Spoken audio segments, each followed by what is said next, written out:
संविधान, उसकी पवित्रता, उसकी शुचिता हमारे लिए सर्वोपरि है।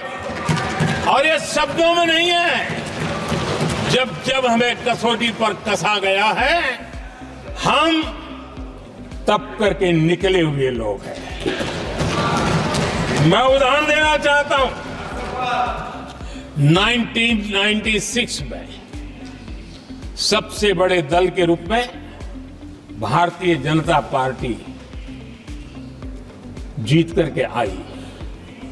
सबसे बड़ा दल था और राष्ट्रपति जी ने संविधान की भावना तहत सबसे बड़े दल को प्रधानमंत्री के शपथ के लिए बुलाया और 13 दिन सरकार चली। अगर हमें संविधान के स्पिरिट के प्रति हमारा भावना न होती तो हम भी ये बांटो, वो बांटो, ये दे दो, वो दे दो, इसको डिप्टी पीएम बना दो, इसको ढिकना बना दो, हम भी सत्ता सुख भोग सकते थे।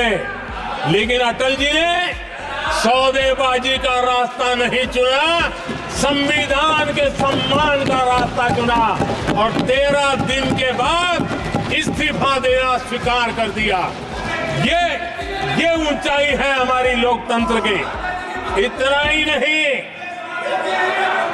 1998 में एनडीए की सरकार थी, सरकार चल रही थी, लेकिन कुछ लोगों को हम नहीं तो कोई नहीं, ये जो एक परिवार का खेल चला है, अटल जी की सरकार को अस्थिर करने के लिए खेल चले गए। वोट हुआ, खरीद फरोख्त तब भी हो सकती थी, बाजार में माल तब भी बिकता था, लेकिन संविधान की भावना के प्रति समर्पित अटल बिहारी वाजपेयी जी की सरकार ने एक वोट से हारना पसंद किया, इस्तीफा दिया, लेकिन असंवैधानिक कोई कृत्य नहीं किया।